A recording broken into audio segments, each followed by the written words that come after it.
He is the modern-day Don Nealon. But Don Nealon's Mountaineers enjoy walking in where angels fear to tread. He's bought into the program. As the hills of West Virginia resound with the sounds of Golden Blue football. It is a great night to be a Mountaineer wherever you may be. Let them know. Leave no doubt tonight. Leave no doubt tonight. No doubt. They shouldn't have played the old Golden Blue. I was watching ESPN today and they showed a little thing about our game tonight in a poll. And the whole U.S. was covered in red. And the only state, the greatest state in the nation, was covered in blue, and that was West Virginia. And that's why we won this game. Trust the climb.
What's going on, Mountaineer Nation?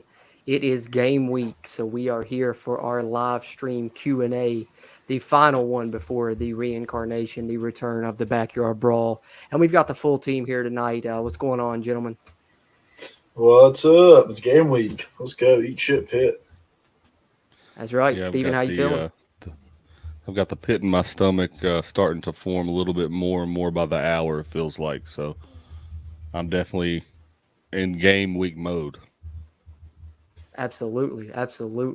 Got a couple comments in the chat already jumping in. Silas in here early. Good to see you again, Silas. He says game week. Let's go. Exactly. I think that's how we're all feeling right now. It's just, mere hours away, more so than days or weeks anymore. Louis Burgos, JT Daniels throws a beautiful ball. Yes. So with that, gentlemen, we'll kick it off with the news of the day. Of course, JT Daniels finally announced as the West Virginia starting quarterback for the season opener, I think to the surprise of no one. Also, the depth chart was released. Anything on that depth chart or anything today that stuck out to you? What do you think, Steven? There's a couple of them that actually stuck out to me. I was pretty happy to see that they finally made a decision at quarterback, obviously, but other than that, one of the biggest surprises to me was the starting punt returner, and there wasn't a definitive decision there. They had Sam James, Reese Smith, or Preston Fox back there, but I really thought that we was also going to get an announcement for that right tackle position, and we obviously didn't get that. So I know a lot of people that they were really wanting an announcement for the starting QB, and understandably so, and I get it. As soon as JT Daniels announced that he was coming to Morgantown, I think anybody that knows anything about college football knew that he was going to be the starter week one. So that, honestly, right, we could have waited until Wednesday to hear that news, and I would have been okay. I'm really more concerned about what we have up front. So I know that he says that we're going to play, both guys, at that right tackle position, but I really would have liked an announcement for a definitive starter. Yeah, there was quite a few oars on the depth chart, really. Backup quarterback, I think we all kind of expect the oars there. I think that's more of a thing with the transfer portal today. I'm not trying to upset anyone, trying to keep, some of those guys here maybe. I don't know. That's my opinion on that. But you had oars at backup quarterback. You had a oar at right tackle, as Steven mentioned. Or at Bandit. or at Spear, or at Punter. Off the top of my head, that's the only ones I can think of. Bradley, though, what about you? Depth chart released, quarterback announced. What's kind of your opening thoughts as far as game week here, and we get into this thing? Yeah, I mean, a lot of it's what just Steven brought up. Not too many surprises. I did notice that they had Andrew Wilson-Lamp at second string behind Charles Woods, and then they had Ajayi and McCormick at an or spot there in the cornerback. That's right. And so, we really didn't see them competing there. So it might seem that Andrew Wilson-Lamp might be backing up Charles Woods, which, it might be a signal of, he's in that spot to grow behind Charles Woods. They're going to rely on him to kind of fill in that spot when Charles Woods is gone. So that's interesting to see. I do want to say I screwed up last week, and I said we had a guy that came in. I think it was our last live view that I said we had a guy come in. I was talking about down the front, and that was actually Michael Lockhart. Now I see it. That's a name that clicks with me. Big man. I think he's way over 300 pounds. Going to be filling up that center. We're going to see him a lot in this game against Pitt. I had said that it was Emmanuel Smalls last time that we were on here, and that is a recruit. Big E Smalls is coming in, but so Michael Lockhart, definitely somebody you're going to see. Big old butterball turkey that's going to be right there in the middle of the line. It's Pitt. Yeah, I think so. Him and Jordan Jefferson should do a great job. Both at that nose guard spot. I think Michael Lockhart was listed as second string behind Jordan Jefferson. And then, as you mentioned, at corner, the battle continues on the opposite side of Charles Woods with the two transfers, Rashad Ajayi and Wesley McCormick. Andrew Wilson-Lamp backing up Charles Woods on the depth chart, it looks like. And I think a lot of that is going into, with a big game, a rivalry game, top 15 opponent. You want some guys with experience. So I think that's kind of why you're more apt to see and why they kind of chose to go with Rashad Ajayi and Wesley McCormick on the other side of Charles Woods. But, like you said, Andrew Wilson-Lamp, definitely a guy for the future, and no better guy to learn behind than Charles Woods. Let's see here. Daniel Sargent in the comments. Appreciate you tuning in, Daniel. Right tackle you won't get till tomorrow during the radio show, but I think it's going to be Brandon Yates.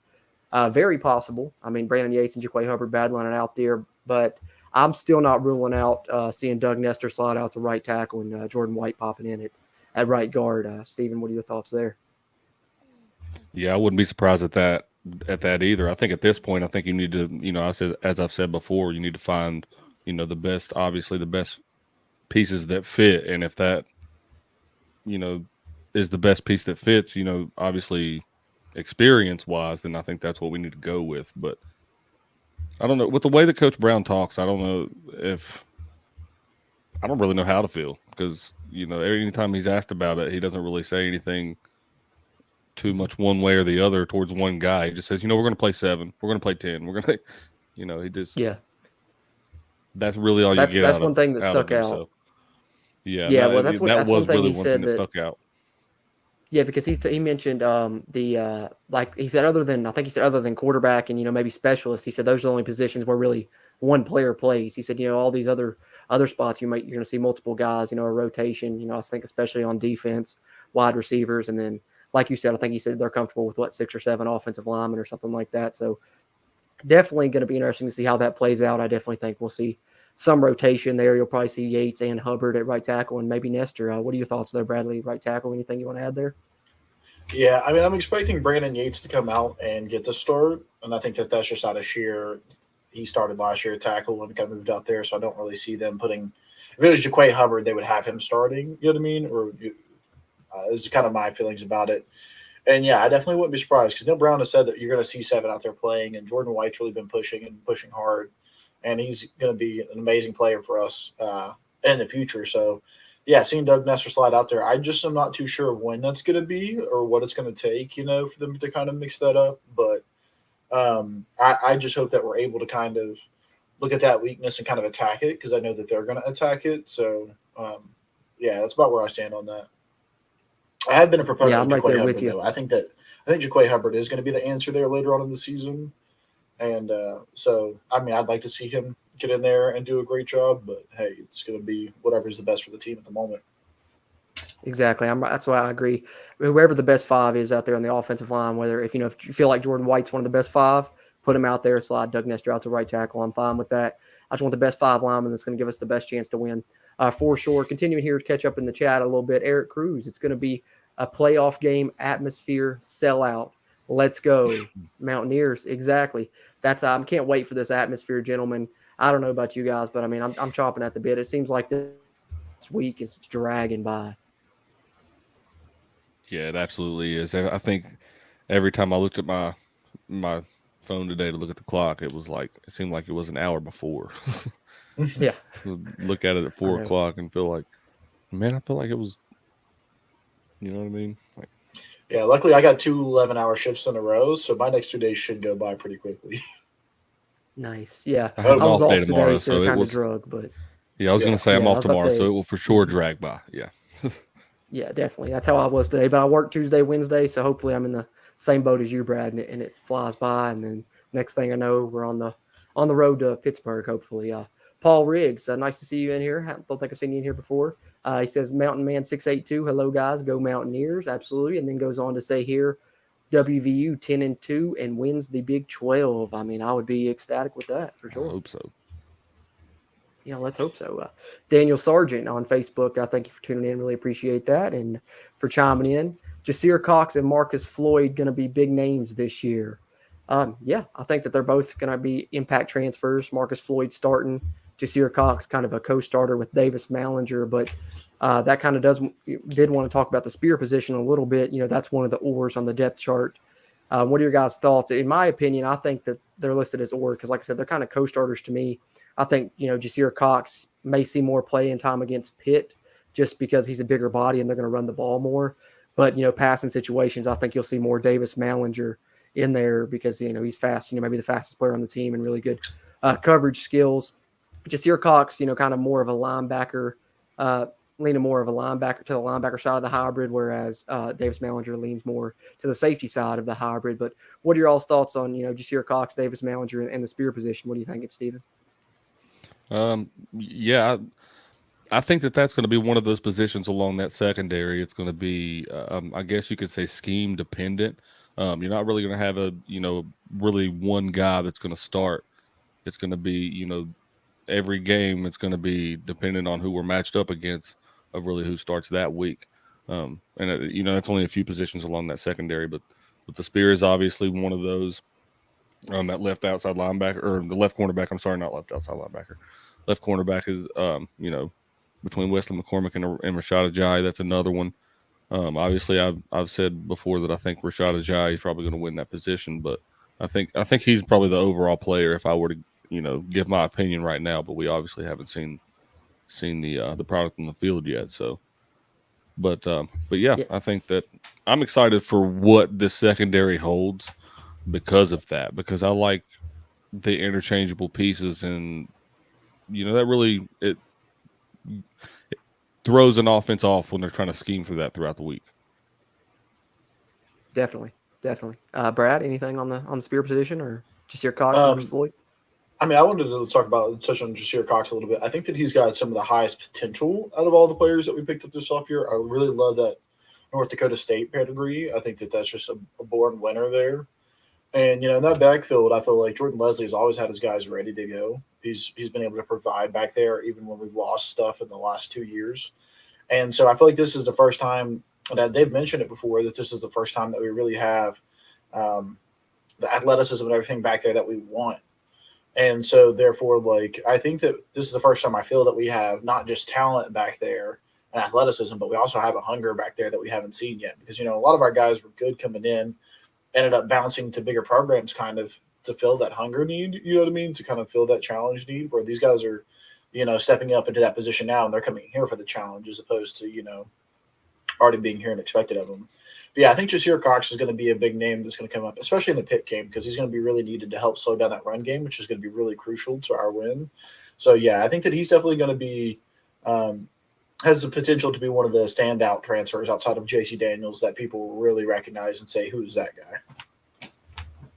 Yeah, I've got a lot of high hopes for him. And, you know, Davis Mallinger, like I said, you know, they're going to be co-starters in my opinion there at that position. And Davis Mallinger's a guy I really liked last year coming in the recruiting class. I didn't know if he was going to end up at safety or receiver, kind of found a home at safety, you know, bounced back through a few of the safety positions, but looks like he finally found a home at spear, and he's going to be featured on kick returns back there with Sam James as well. So he's a guy I'm really excited for. And, you know, they said they've had to talk him down in practice as well because he's really a headhunter. Davis Mallinger is and a hard hitter. You know, they've likened him to kind of a Carl Joseph. So I'm really excited to see both of those guys at the spear position, Jasir Cox and Davis Mallinger. So that being said, continue to drop your questions down in the chat. We really appreciate you guys tuning in and chiming in on this game week edition of the Country Roads Webcast live stream. We are live on Facebook, YouTube, and on our Twitch, and appreciate you tuning in on any one of those that you are tuning in on.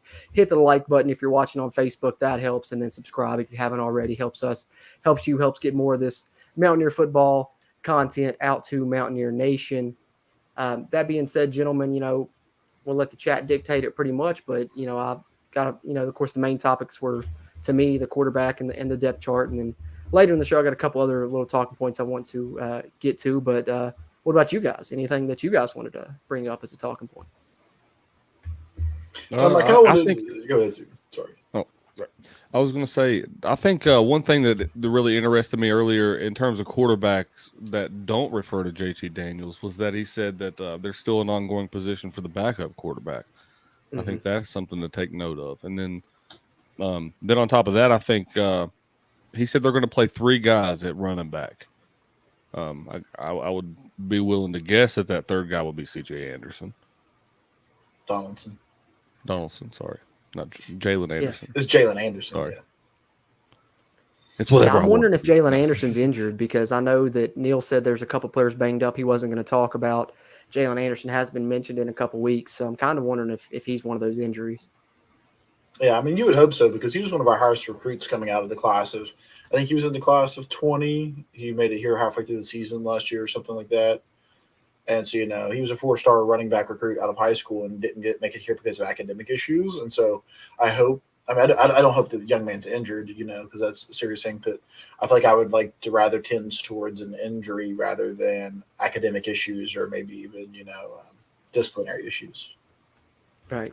That's, you always got to worry about the portal, when it comes to that. Now that's when, you see a guy that was highly touted like he was, and, he's not in the top 3 depth chart, and in the spring he was, then C.J. Donaldson comes in, takes that spot. That kind of speaks to the talent and the athleticism of C.J. Donaldson, I think, who I'm really excited to see, as Stephen mentioned as well. But, the backup quarterback, Stephen, I'm glad you brought that up. In my head, I don't want to say I expected that, but to me, I think it's just a way of not tipping their hand as to playing favorites or anything like that. I don't know. I think they're just trying to keep everyone happy and, try and keep everyone out of the portal. What are your all's thoughts on that? Or do you think they're truly undecided? I mean, I think we had a lot of talent in that quarterback room. I think that all 3 of those guys can make an argument for, starting just about anywhere in Division I. And I personally loved the competition and the straight up just, letting them go at it and letting them do it all the way up until the very end here. And I think that that's really, say JT Daniels came in and won it pretty solidly. And, they didn't feel the need to really push him too much, but let those young guys really compete. JT Daniels has had a history of getting injured. I feel like this is the best thing for us, is just to let those young guys keep battling it out. So that way, heaven forbid anything happens, we've got the next best man up. So, yeah, I'm not really sure too much. I don't really know what to think about it, because I guess it's more so of like they don't really need to name a backup right now. What would be right the main benefit of naming a backup right now? I think it would be it's smarter to have an ongoing competition to where you can see everything that each guy has. And you mentioned it. Each guy is young. Each guy has a lot to prove. Especially in a guy like Nico. Garrett Green, we've seen a little bit here and there of what he's got. And Will Crowder, we haven't really seen, other than the spring game last year, a whole lot of what he has. Nico's really the main one that has to, I guess, really prove himself. So I don't know. I really think it creates a healthy environment, healthy competition. I don't know if it has too much to do with keeping guys happy and keeping them out of the portal, because if that were the case, eventually you're going to have to name one of those guys your guy, so you're going to have to sacrifice one to the portal sooner or later. So I don't know if it's really that too dependent on that or not, but it might have some factor, I would imagine. Especially it's hard to tell now. It works now. Yeah, I was about to say, it's hard to tell now. Yeah. Go ahead, Brad. Well, I just think that it's healthy that nobody's left yet. And I think that that's a really good sign for our program going forward because, any of these guys could have, backed away from the competition and bowed out, but the coaches have encouraged them to stick with it and try. So, Yeah, that's a good point. I'm glad to see that they have, stuck with it and stuck it out, and hopefully they all do enjoy, being a Mountaineer and being a Morgantown and continue to stay around. But, Stephen, like you said, it's just different nowadays. And I think speaking to that effect of it being different nowadays, Neil Brown was asked about redshirts today in the press conference. And, I think 2-3 years ago, he would have had a different answer. But, today he said, only the freshman offensive lineman is really who they plan to redshirt. He said everybody else, they really want to give opportunities to those true freshmen. And I think, 2 or 3 years ago, you're going to redshirt some of those guys. But I think now sometimes some players you can't afford to because people want to play. They want to be on the field. And if you redshirt a guy, nothing's really stopping them anymore from entering the portal and going and getting them playing time somewhere else. So it's just, something to kind of, as Steven said, being different now, that kind of stuck out to me as well with what Neil said as far as red shirts. Kenneth Hill says, hi, everyone. Before you jump on that, with red shirt, can they posthumously, not posthumously says that, but can they establish red shirts later in the season? Say a player's only gotten in for 3 games, they don't think he's going to, they've gotten in for 4 games, or we're 11 games into the season, they decided not to carry him, they can just hold that red shirt and extend it over. Yeah, as far as I know, it's not like a thing that has to be, definitive, like beginning of the season, these players are going to redshirt, these aren't, kind of go through, and any of them that play in less than 4 games, you can redshirt them, they're redshirted, and if they play in over 4, then they'll be a sophomore next season. That's the way I understand it anyway. Stephen, anything else there as far as redshirts that I'm missing? Well, I do know that if, for example, if someone were to get hurt and miss so many games in a season and they don't, get the red shirt, then they can go, a year or 2 later and say like they did at their freshman year, and then come their junior year, their senior year, they can apply to have that season, looked at as a medical red shirt so that they can have an extra year of eligibility. I think that's another option that you can do, but. Yeah, I find it hard to keep up with everybody's eligibility anymore, especially with COVID years, all that stuff. Now, it's hard. I don't know if anybody's a junior or senior, because it's like I consider, it's like Sam James, 2019 freshman, 2020 sophomore, 2021 junior. This will be his senior year, but if that one doesn't count, can he come back again? I don't know because I don't know, redshirt freshman in 2019 though, so I don't know if he could or not. I really don't know how that works, So it's like every year to year, I'm just at this point waiting to the offseason to see who's coming back and who's not. Whether they're a freshman, junior, sophomore, or whatever, that used to count for how long, we had them versus how long we were going to have them. Now it just counts for how mature they are, you know what I mean? Or what age they are. It doesn't really count for anything other than that. Which I think if I'm going back here, I want to go. Sorry, go ahead. You're fine. Go ahead. You're good, Brad. You can go ahead if you got something to add on the red shirts. It's just something. I think it's more of the year of eligibility left, because I'd gone through and kind of had to sort this out when I was covering my recruiting, and I wanted to go back and look at it real quick while we were bringing it up. And from what I'm looking at here, we've got one player on the offense that only has 1 year. This is their last year of eligibility left, and then we've got 2, 3, 4, 5. Six players on the defense that have 1 more of eligibility left. So I think that's so. An offense is Michael Laughlin. I think that this is his last year. I think he's our only true full senior. And then on the defensive side, I'm pretty sure it's Dante Stills and Taj Alston. Is that who it is? That's full-time that sounds seniors. right. At linebacker, I think that this is. I'm not sure who it has at linebacker that's a full senior. Edry Lowe, maybe. Yeah, that sounds right. 2 safeties, and that would be that'd be the 2 we just brought in, right? Ajayi and McCormick are both. I think would it be Marcus Floyd? Did he only have 1 year left? And then, because I'm trying to think of who else, unless it's one of the backups, because I think Marcus Floyd would be the only one that I can think of. Or Jasir Cox, maybe, because Spears safety, so probably Cox, actually. Cox and Floyd. And then one cornerback, and I think that's Charles Woods, right? He's a senior going into his senior year. Yeah, and then Casey Legg is our kicker. So those are the only players we're losing after this year. That unless they decide to go elsewhere, Potentially. anything else happens. But as it stands, we're going to have almost a full team back again next year after having done it again this year. So, Yeah, I don't want to. Which let's be honest, let's not get too much hope into that, because then you face issues. Then you have things like Akeem Mesidor and players like for that. sure. Smith. But I mean, that should Smith. definitely cool down after this year, I would think, considering Akeem Mesidor is having a hard time breaking the starting lineup, and I think he's sitting as second string right now on the 2 deep at Miami. So I would love to agree with that statement, but I thought that the whole leaving early for the draft and not getting drafted would put an end to that. But here we are with players leaving prematurely and not getting drafted after they've been promised they would, yeah, this, that, and the I think third. it's where just like the potential's there to have like a completely returning team. I mean, every offensive lineman, Yeah. every wide receiver, and your quarterback have a chance to come back. So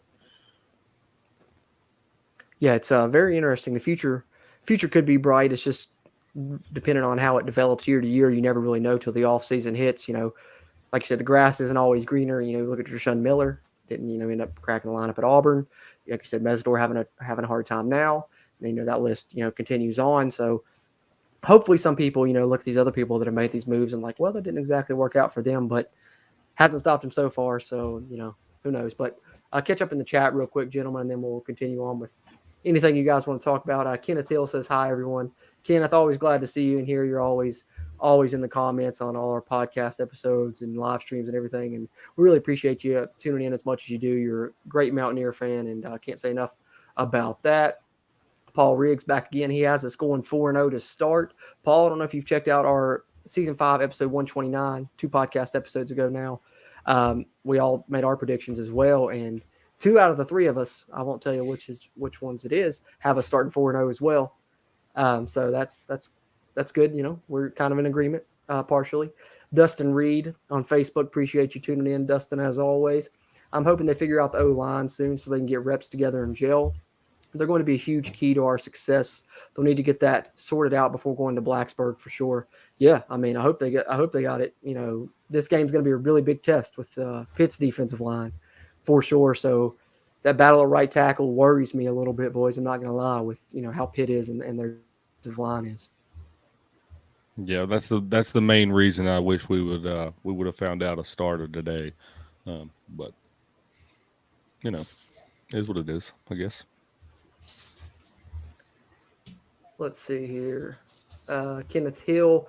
I watched another interview of JT Daniels, great mature young man. If you're talking about the one with Jordan Palmer and Kyle Allen, I started it. I didn't find it till today, but I started it and it was good. What I've seen so far, I've still got to knock out. I've watched probably about half of it, but yeah, definitely. If that's the one you're talking about, it is good, and I like the things that JT is saying in that interview. And I kind of brought it up to Jordan. I was going to bring it up in here earlier, but since Kenneth brought it up, I'll bring it up to you guys too. If you haven't seen it yet, you should go watch it. It's about 2 hours long. I kind of skipped halfway through it because they have in the bars kind of telling you what they're talking about. He was talking about his 2022 season and like what transferred, and he had talked about the main decision was the fact that Graham Harrell was here. Graham Harrell hit him up, and he was like, "Oh, that sounds great." And they say he came here for an official visit, and he really saw the pieces that he would have around him, and he was incredibly impressed. He was like, that they've got some really talented skill positions around them, and that was something else that really just kind of pushed him over the edge and let him know that this is where he wanted to be. And that was really telling to me. And the fact that, granted, Jarrett Dagey's not doing too well in the transfer portal, boys. I mean, he's not, I kind of bought into Jarrett Dagey, but if you like to step back and think of it from that position, we went to a bowl game with a quarterback that's having a hard time cracking the 2 deep at Troy. And, if that says more about what our team's potential could be, then I think that, there's a lot of potential here. I think very much so. And I think, JT knew that. That's why he decided to come here. Go ahead, Steve. Yeah. Well, I think that, and, Graham Harrell obviously was a big part of him coming here, but I think that Graham Harrell, I've said time and time again, is going to be, not if, but is going to be the reason that West Virginia's offense succeeds this year. And I think that they're, it might, I don't know if we're going to look like the the most all-star offense in the country on week 1 against Pitt, against that defensive line. But I absolutely think that by week 4, week 5, we're going to have a pretty impressive product on the field for especially in comparison to what we had, last year. And I'm just as excited about JT Daniels as the next guy, but I truly can't portray how excited I am for Graham Harrell and to see what he brings. Yeah, very much so. And that's the thing, is just you can't wait, till you get out on the field. You really don't know, because we can listen to all the player interviews and all the coach interviews we went throughout the offseason, but I don't know about you guys, but I've never heard an interviewer ask a question, how is let's say the secondary. How's the secondary looking compared to last year? I've never heard anyone say, "Oh yeah, we're a lot worse." It's not going to happen. So it's always going to be, we're better, everything's better. So until you see it, you really don't know. But I definitely think the offense it can't go anywhere but up. So I'm just excited for Graham Harrell and JT, as you guys are. And speaking of that, like I said, continue to drop your questions in the chat. We're going to catch up with those momentarily, but I wanted to touch on this, while it's fresh in my head before I forget about it. With Steven talking about Graham Harrell, kind of made me think of it. His interview today was good. And then Bryce Ford-Wheaton's really stood out to me as well. Speaking of the offense, speaking of JT, Bryce Ford-Wheaton said that he thought JT Daniels throws the most catchable deep ball he's ever seen. And specifically, in firsthand, he's never seen anyone or caught a ball that's as catchable as JT Daniels. He said, it's always in the perfect place where you can make a play on it every time. And, not to continue to throw dirt on our previous quarterback, but, he did say that wasn't always the case before, Bryce Ford-Wheaton saying that. So what are you guys' thoughts on, JT's accuracy? Because it seems like that's the theme, whether it's from Graham Harrell or these receivers, that his accuracy, and they're throwing a really catchable ball. And I think that, as far as deep balls, just having a chance to catch it every time is a big change for West Virginia, because I can't count how many times last year the ball sailed out of bounds or just was nowhere near where the receiver has a chance to make a play. So even having a chance to make the play on the deep ball is going to be a big difference this year, I think. Yeah, definitely. Especially when you've been a West Virginia fan like us, we're kind of used to that, exciting deep ball kind of going, especially, I guess, towards the later, like Geno Smith and stuff like that. Shout out to Geno for getting the starting job at Washington.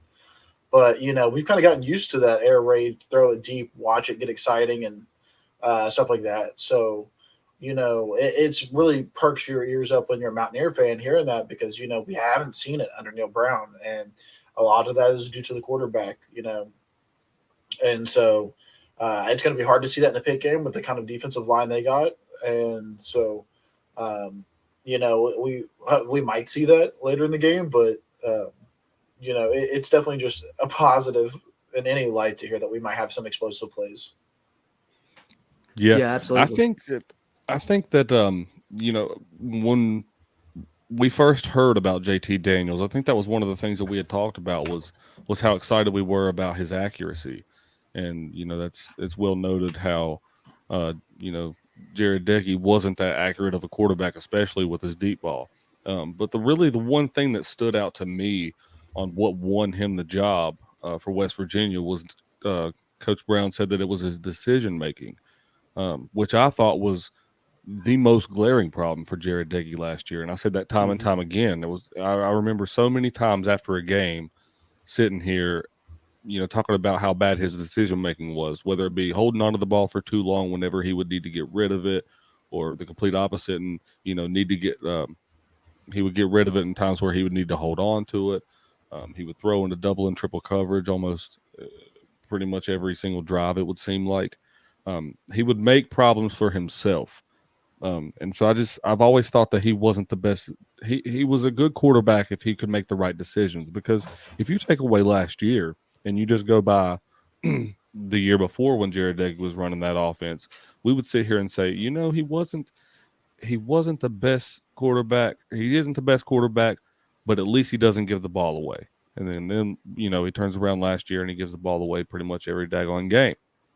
And so, you power accuracy with good decision making, and man, that's really exciting. That was the main thing that stuck out to me, though.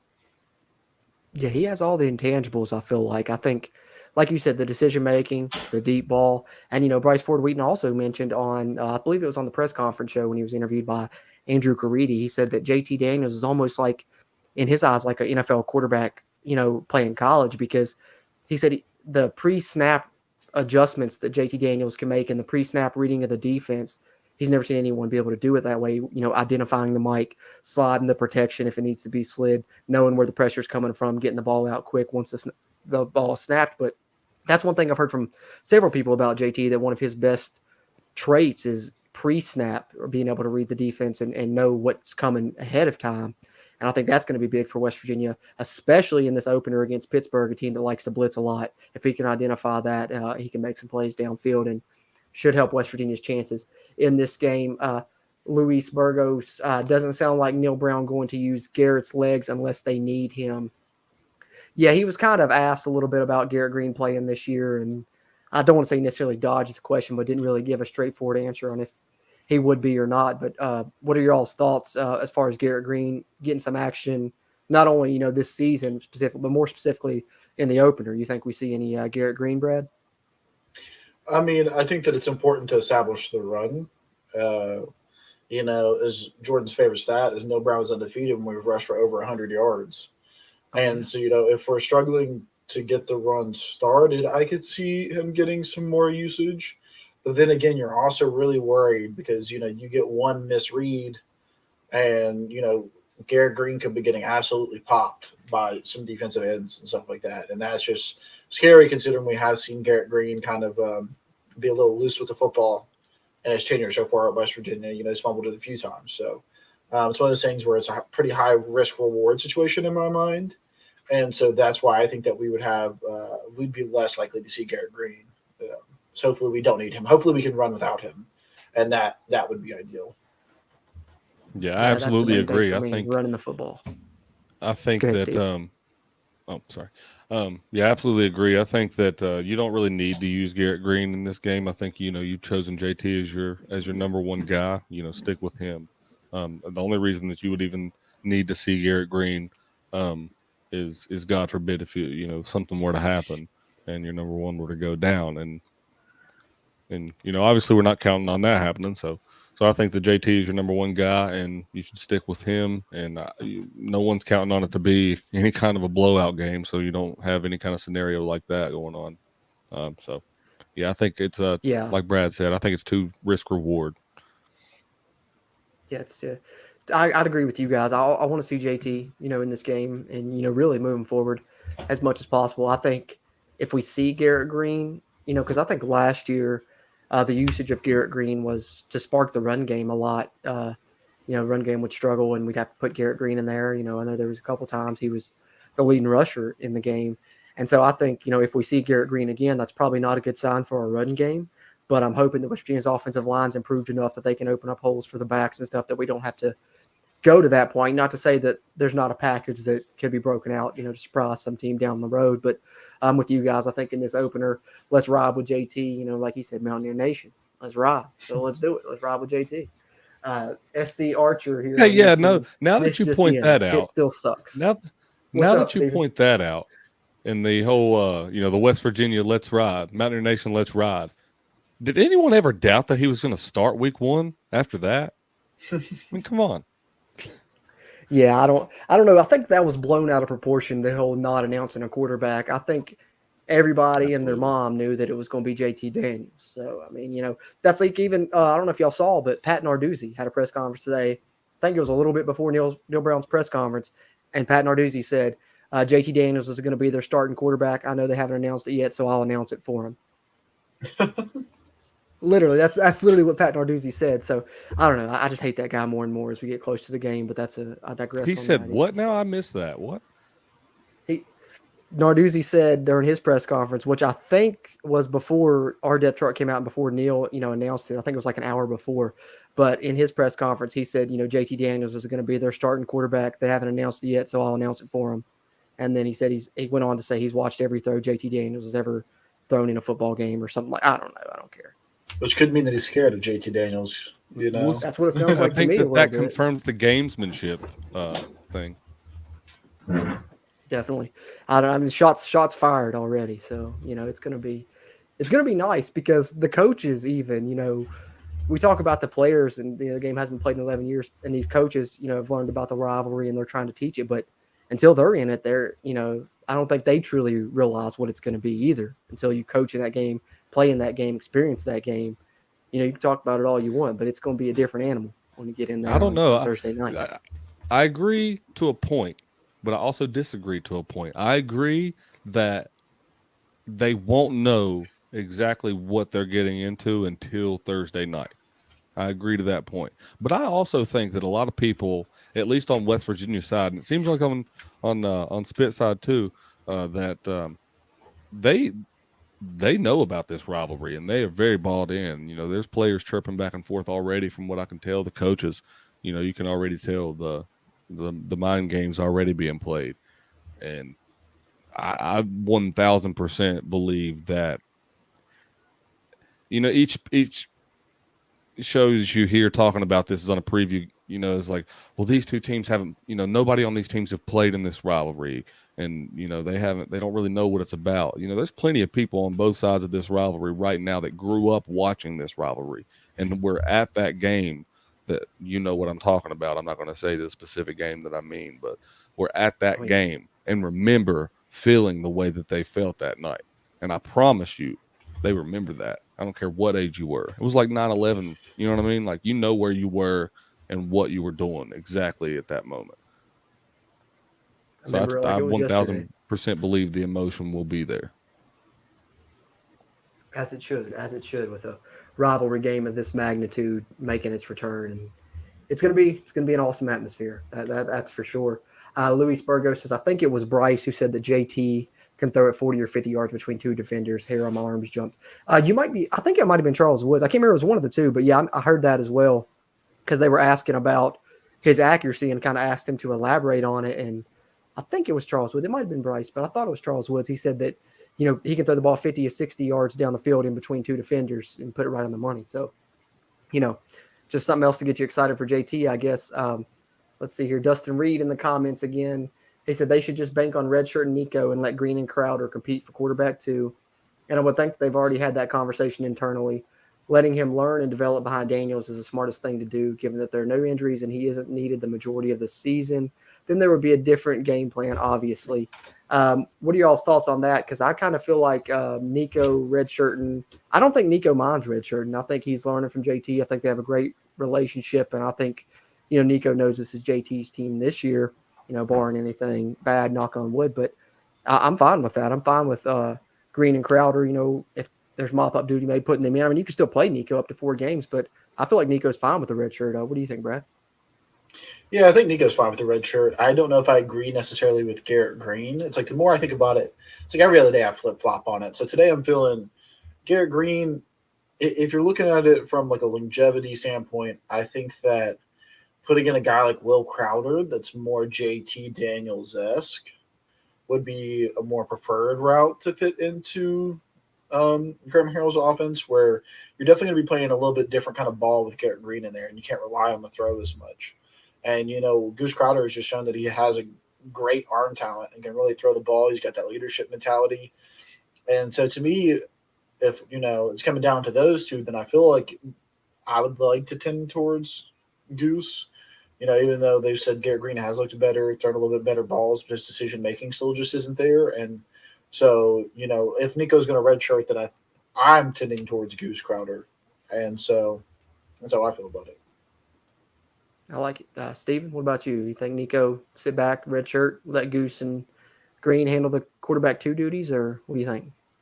I don't think it would be the worst decision. I think that it would give Nico, obviously, if he's progressed this fast in our offense in just this one off season. So I think that it would be absolutely, phenomenal for his knowledge of our offense and just having time to slow, the game to having time for the game to slow down for him. They've said it's already started to slow down for him some too. So right, that's what I'm saying. So if it's already started to slow down that much for him, what would a whole year do? Sitting back in redshirt and then getting that extra year of eligibility. So I think that would be a huge positive for Nico, and I don't think that he would mind. I don't know, between Goose and between Gigi, I think I would go Gigi. I think that he provides a more dynamic approach to this offense. I don't know what it is about him, but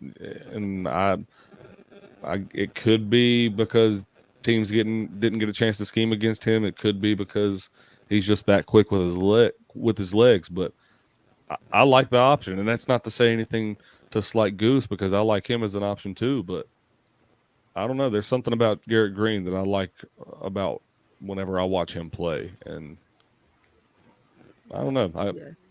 You could be right to a point, Brad, about saying that Goose is more along the playing style of JT Daniels, but I just think that the dynamic approach is the only reason that I would choose Garrett Green.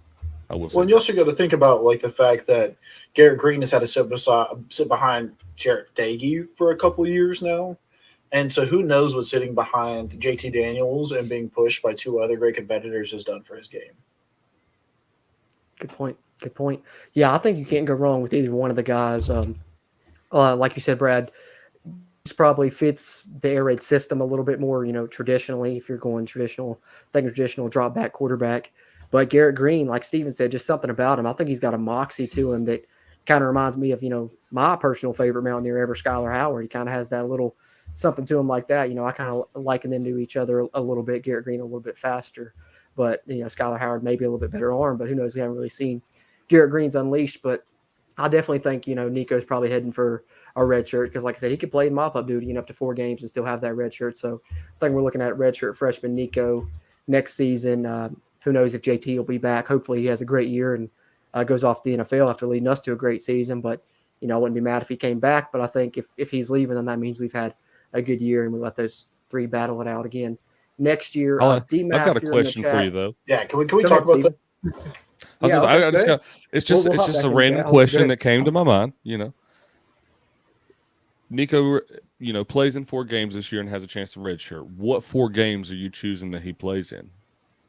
Or guessing? Because Brad, I'll let you go ahead and take it. I hate to do it, boys, but I got to run to the restroom real quick. That's drain the main thing. But I'll answer it when I pop back. Brad, you go ahead and take it. Gotcha. I think that it's going to be slum time games, and so I'm not going to go necessarily with games that I would want to see him play in, and more games I expect to see him play in, which is going to be Kansas, Towson, some other bottom feeders like TCU, Texas Tech, maybe in a game that we've got a chance to really pull away in. But I really think that we're going to get a good look at him. We might honestly get a good look at all 3 backups between Kansas and Towson if things go, hopefully as well as we expect them to go, especially against Towson. We might get to see all 3 quarterbacks really kind of play in the second half and split those duties. What about you? I would hope to see, being a night game in the home opener, absolutely would love to see that against Towson, but I would also like to see that against Kansas. I think that you'd have 2 weeks in a row that you have, some valuable playing time and valuable experience for those 2 guys. I wouldn't mind that at all to see both backups play in some of the latter portions of the game.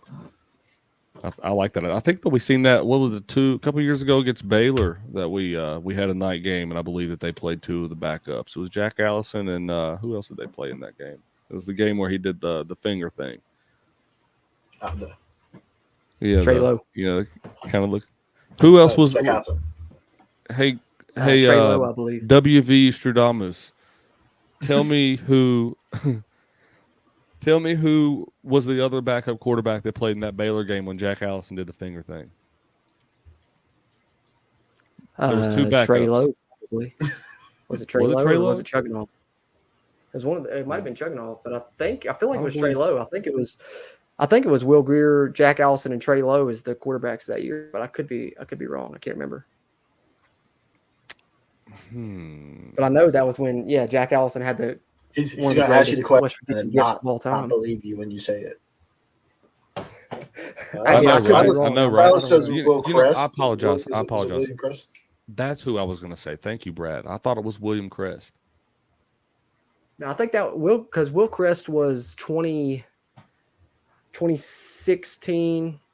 2015, 2016, I think. And then I think he moved to receiver after that because that would have been 2018. So, yeah, I think he was gone by then or he was at receiver. It might have been Trey Lowe. I feel like it was Trey Lowe. I don't know. I can't remember right This is off. what happens when you start to get older, man. Your memories run together. Yeah. Hey, I was about to So say then- it all because everything So then feels Rasheed like Marshall it was played so with close. Bruce Irvins. Yeah, I mean, because like once you get like a decade, like it's so crazy to me that Geno Smith and those guys were a decade ago now. Because to me, that feels like last season or something, you know? Yep, that's what I'm saying. So whenever you guys hear me talking about players and getting their names wrong and stuff, it's only because there's a lot of names that have come through, man. Lots. I don't imagine how bad it's going to be in another 20 for years. sure. But Jordan, do you want to answer Steven's question of what 3 games you think that you could see the backup? 4 team? games. 4 games. Sorry, 4 games. Well, I mean, off the top of my head, I mean, Kansas and Towson definitely are the ones that I would say, and then maybe I don't know. I feel like TCU is going to be down. Maybe maybe you get another conference game where he could see some action. But that's why in my head I think he's definitely headed for a red shirt. Because if I try and think of 4 games where we could be able to put some players in garbage time, I really don't think there's 4 games on the schedule where we're going to be able to do that. I mean, hopefully I'm wrong and we're blowing some teams out. But top of my head, it's just like Kansas and Towson and maybe one more. So if he's in those, then red shirt city. I do think if it is 4 games or even 3 games, all of the games you're going to see these backups in will probably be home games. I don't think you'll see them in away games. Yeah, but I wanted to bring up, because we were talking about it after the red shirting, and you kind of alluded to it. I want to bring up the possibility that there is a chance, and I don't think it's that crazy of a chance. If we go 8-4, 9-3, and JT Daniels has a good year, but not an elite year that's going to get him into the first 2 rounds. JT Daniels is predicted middle rounds. Does he come back for his senior year? Because you got to remember, JT Daniels is still young at his position. He's a young senior. The guy left his high school a year early, came and played. So, he's not as old as what his, years says. And, he's still 22. Will Greer was here for his last year when he was 23. And so, if we go 8-4, 9-3, and he's got a chance to really improve his stock for coming back to a returning full offensive line, returning all of his weapons around him, wide receiver, running back, losing nothing but 1 tight end. Why wouldn't he come back and give it another shot for another year, try to compete for a natty, and really try to improve his stock up to the first round or 2? Yeah, I don't think that it would benefit him at all to transfer out. No. Sorry, Cruz. Oh, no, he's here. He's here to stay. This is where he's at unless he's going to the NFL. Yeah, I agree 100%. But I'm saying I not think leaving. Yeah. Yeah, well, and if he comes back, then you're going to be a really highly touted team potentially in 2023 for sure. I don't want to look too far down the road. Skip this whole year, but because I feel like as Mountaineer fans, that's always seems like the theme. Just wait till next year. So I don't want to be that guy right now. But if he was to come back, it's going to be, look at Will Greer, like you said. His first year we were good, had a chance. We're competing, but then broke his finger and then it kind of collapsed. And, that was kind of a silver lining, I guess, blessing in disguise, because I think without that injury, he may not have came back for that second year either. And then we were really highly touted that year and had a chance at a Big 12 to go to the Big 12 championship game and probably should have. So, you could be looking at something similar if he did decide to come back, beyond this season. Take a second and catch up and chat real quick. I appreciate everybody tuning in that has. If you're watching on YouTube, please hit that like button. It helps us.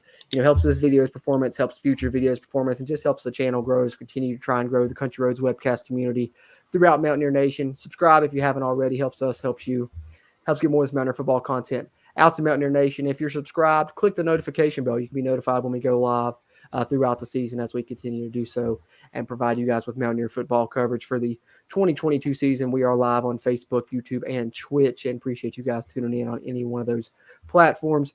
DMAS says Pittsburgh is a great litmus test for our line. They have a lot to prove. Absolutely. I mean, we've talked about the offensive line, 5 guys returning. This should be, the first formidable offensive line we've had in the Neil Brown era. And you can't really have, a tougher test to begin the season. I don't think this potentially, in my mind, is probably the best defensive line West Virginia will face this season. So, I mean, yeah, litmus test for sure to come out and show that you are improved.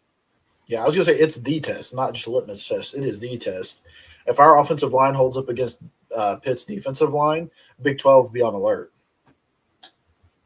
Yeah, absolutely. I think that that's obviously the scariest unit on the field is going to be their defensive line. So if we can produce well against them, especially in the running game, I think that there's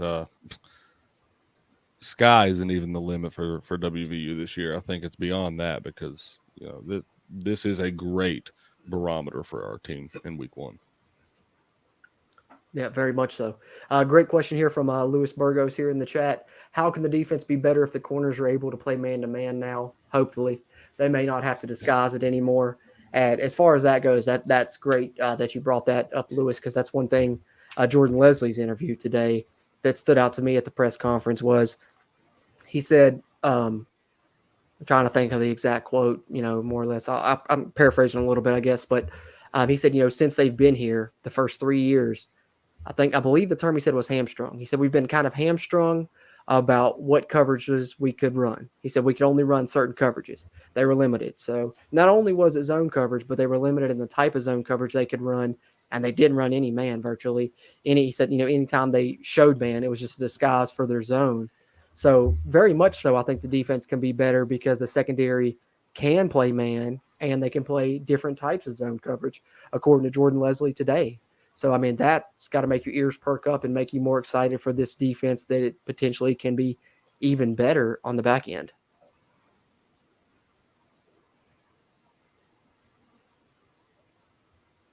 Bradley, was you want anything on that one? No. Anything to add? Secondary wise? I'm excited for this secondary, man. I think the ability to play. I will say this: the ability to play man opens up so much for you on the defensive side of the ball, and that's saying a lot because the defensive side of the ball hasn't been bad. You know what I mean? It's been what we've lived on for the past couple of years. So you add more to that, and that's scary. Yeah, it was about the only thing we couldn't do, honestly, on our defenses. They were great defenses, but they were great zone coverage defenses. Yeah, we were really vulnerable in the pass. I think that it's really going to help the whole defense overall. He also mentioned that they asked him about the bandit position, and he said that they're going to be able to use that differently this year as well. And I think that's, a lot of people have talked about the lack of production of the bandit position at West Virginia versus what it was at Troy with players like DeMarcus Ware and then Hunter Reese and, their latter years at Troy with Neil Brown's staff. And I think a lot of that is because they haven't been able to play man, so you haven't been able to blitz really. And, that bandit can come in on blitz packages, and as well as, you've got guys like Lance Dixon and Lee Coben now. I think that's going to help them a lot as well. If you can play man, you can blitz more. And, West Virginia has been able to get to the quarterback, but hasn't really been able to blitz that much. And so now, we bring some man pressures and can do some different, exotic type blitzes. It's going to be really interesting to see what this defense looks like now with additional help and, being able to be better on the back end. Yeah, when you hear stuff like that, it's really no surprise when you hear them talk about, saying things like this might be the best unit defensively that Neil Brown's had since he's been here. And, that really kind of shocking to hear when you first heard it, but when you hear stuff like that, it really kind of starting to make sense. Yeah, very much so. Very much so. Continuing on in the chat here, Dustin Reed again. Going to be a good-ass game / atmosphere. Hate I'm missing it in person with y'all boys. I saw where Pat McAfee and Pac-Man Jones will be there. I'm sure there'll be other OGs in the house too. Yeah, it's going to be a very big guest list for both teams. I feel like I think LaShawn McCoy he's on Pitt staff or something like that now. I'm not 100% sure on that, but I know he's going to be there. I know Narduzzi said Dave Wanstead's going to be one of their honorary captains, going to be out at the coin toss. Pac-Man Jones, Pat McAfee. I've heard of several other former Mountaineers making the trip as well. So it's going to be not only an electric atmosphere, but star-studded for both programs as well, I believe. Sure. Yeah. Oh, and I want to add, Dustin, you will be there with us in spirit, buddy. I promise. That's right. Absolutely. Always. We're going to miss you, man. Always, for sure. Let's see. Louis Burgos with another question for us here. What kind of year you guys think the linebacker Lee might have? Referencing our Mike linebacker Lee Koba, who's been raved about throughout the coaching staff. Personally, I think he's going to be our leading tackler and kind of the quarterback of the defense. Yep, and I've said it time and time again. He's my personal favorite on this year's defensive side of the ball.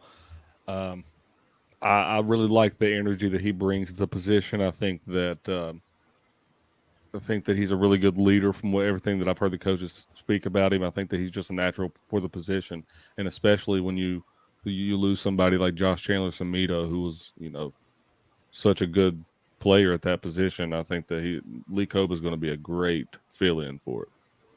Yeah, I'm definitely getting some David Long vibes here. I think he's got the chance to be like that kind of impactful, and people are just going to have to circle him on game film and be like, hey, this guy, I brought up Jasir Cox having some of the potential to be one of those people. Leak Bug was the other one.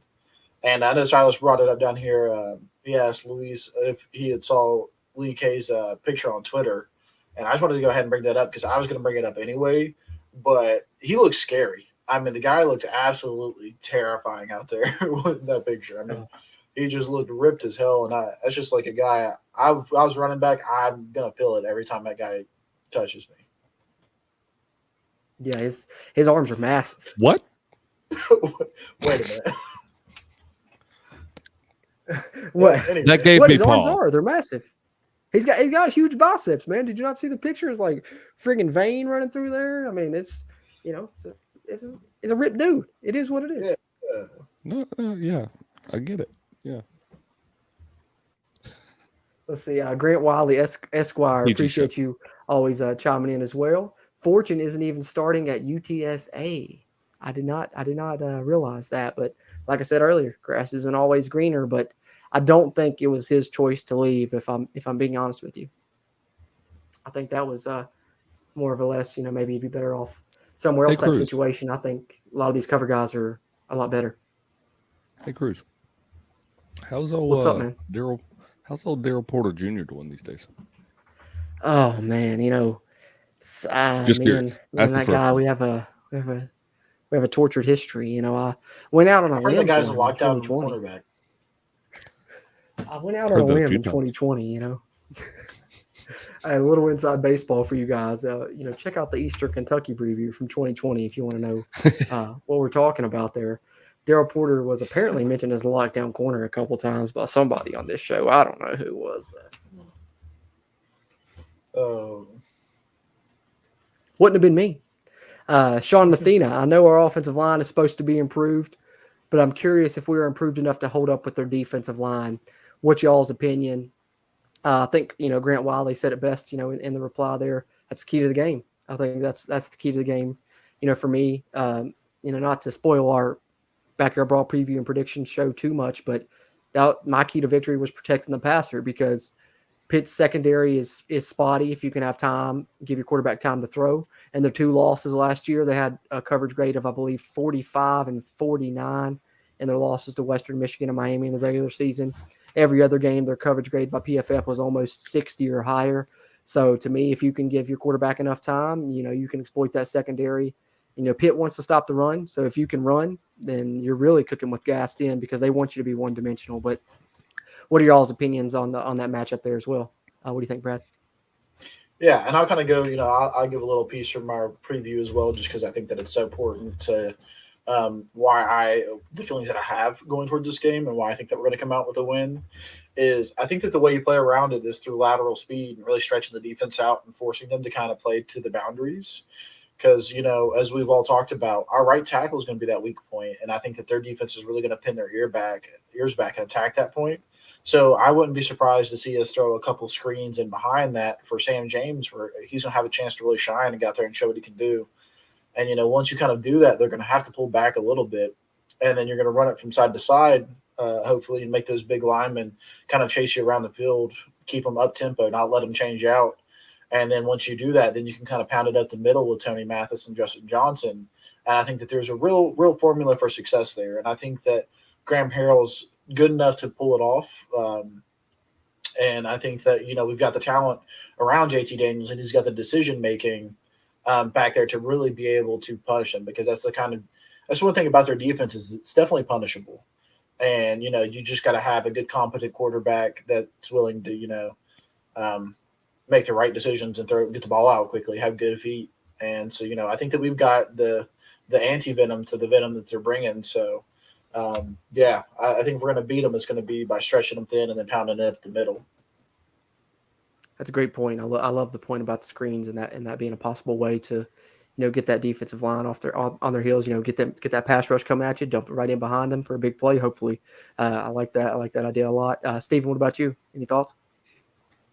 First of all, I want to mention that if someone has the name Grant Wiley and then it's followed by Esk, you need to include the Esk, because then there's people like me who think that that's the real Grant Wiley. I said Grant really Wiley excited. Esquire. Okay, well, I didn't hear the Esquire. You got to emphasize the Esquire, because Okay. the little kid in me gets excited. I'd love man. for it to be Grant Wiley. It's like me, Wait, walking up and seeing Dior Fisher as a 6-year-old. You can't imagine that feeling. Mm-hmm. That happened to me, by the way. I mean, if it's the real Grant Wiley, we just tell him to pop on here and we need to talk to him. If that is the real Grant Wiley, please, we would love for you to come on here. Anyway, I digress. Absolutely. To answer first and foremost, I think that we are capable of, like you said, Brad, keeping them on their heels. I think that it will be more pass plays, more screen passes to your guy, though, Reese Smith, rather than Sam James, because I think that that's something that he's, really worked on, is those real short over the middle routes and really perfecting his route running and catching ability this offseason. But I wouldn't really say that our offensive line is at the talent level as their defensive line. I think they are going to have a time on their hands Thursday night. I think it's going to be a true battle. But with that said, I do think that they're capable of, giving them something that they haven't really seen before in terms of schematics. I know I talk about schematics a lot. I'm a schematics guy. Really like schematics. It's all about the schematics. Mm-hmm. I love schematics. I don't know. Do you like schematics? They're all right. Not really my thing. Yeah, it's definitely the key matchup for me. West Virginia's offensive line is going to have to show out for West Virginia to be able to win the game. DMAS, what plans for the pregame? Tailgate, live feed, the people want to know. Good vibes. Far as I know, all of the above. Yeah, I was about to say all the above. PNC Park, West Virginia fan meetup from 4 to 6:30 before the game. Free, I believe. Prior to West Virginia, the marching band's going to perform. I think they're going to have live music. Maybe some giveaway stuff like that. I don't know. They've got a Facebook page for it. Facebook event, whatever for it, if you want to check it out. But that's definitely probably where we're going to be from 4 to 6:30. And the plan is to hopefully do a short live before the game and hopefully one after if we're happy enough. If we lose, we may not be really feel like doing that. We'll see how it goes. But we're planning on it. Planning on hopefully doing a little short live before the game. Right, gentlemen? At least like a 5 to 10 little minute thing before and after. Yeah, that would be. I don't think that would be a problem. Nothing too extensive. Yeah, it's definitely going to be chaotic, but it should be. And if anybody here is watching while we go live, please let us know how the audio is, because other than when I was on Golden Blue Dew the other day when me and Cruz were on there, I don't think that any of us have tried the phone part of this streaming. Yeah, it's going to be thing. So yeah, we're going to be trying to go from our phones, so off, probably earbud mics, so video and sound quality may not be the same as this, obviously, but we'll definitely try and give a little short something before the game, hopefully. So we'll see how it goes, but yeah, definitely be a lookout on our social medias, Twitter at WVU Country Roads, Facebook and Instagram Country Roads Webcast, to have updates on that, because I'm sure we will post it there before we choose to do so on Thursday. But yeah, that's the plan. We'll all three be in Pittsburgh, and we all three hope to be able to do a short little live before the game. But that being said, gentlemen, we'll get out here before too much longer, but there's a couple things I wanted to ask you guys. I figured it'd be kind of fun to close out the show with these couple talking points. I know we had our season 5 episode 130 of the CRW podcast where we broke down the game, gave our preview and predictions, but couple predictions that I thought of would be fun to do that we didn't talk about there would be, I was thinking first play on the offense for West Virginia. What do you predict? And who scores the first touchdown of the season for West Virginia? What are you thinking, Steven? Let's go first play first offensive play for West Virginia of the season. What do you think it is? We'll all go through, and then we'll talk about who scores. Man, I got to go safe pick. I'm gonna say inside zone. I think the first play of the game you got to go safe, and especially in such a rough environment, I can't shy away from that. So I'm gonna go inside zone. Brad, I'm also going safe pick. I'm going wide receiver screen to Sam James, right to the right side. Oh man, y'all are so conservative. Nothing. I'm just going to be devil's advocate then. It's like Graham Harrell's going to let it all hang out. Play action, deep ball, over the top, start it off, let him know he's coming out attacking. I love it. I hope you're the one that's right. Who's he going to, though? Who's he going to? Oh, yeah, it's got to be, right? You got to go with BF. If you're going first play out the gate, it'd be different if it was, just some random play. If first play out the gate's got to be BF'd up. Mm-hmm.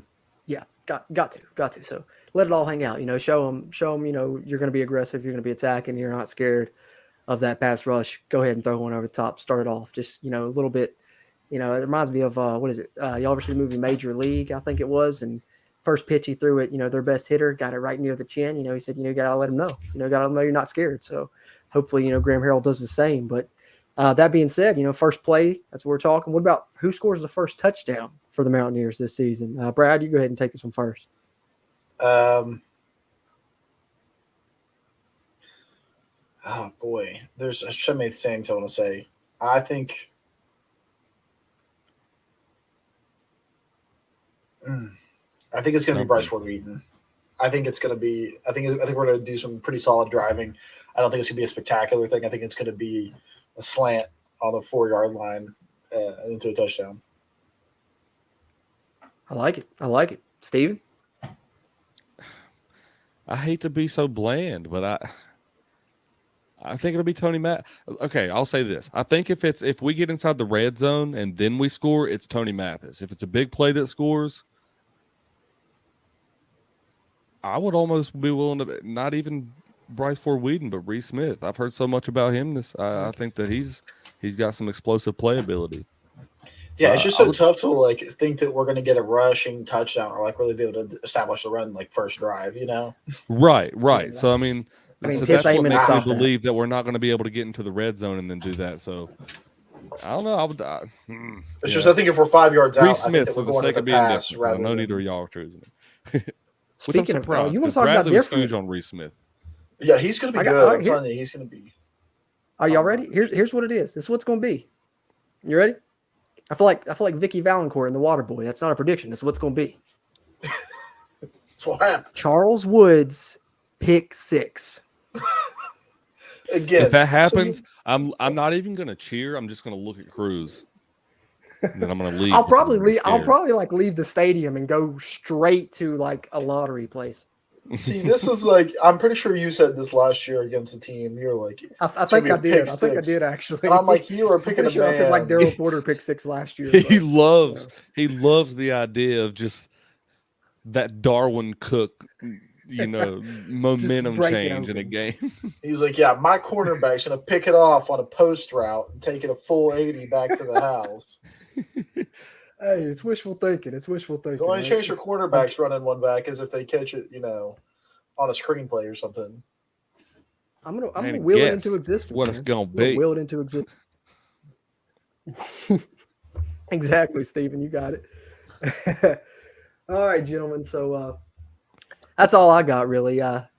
Anything you guys got talking points wise? Anything else you want to touch on before we get out of here and get ready for the next couple of days? They're going to drag by until it's time for the Backyard Brawl. Anything?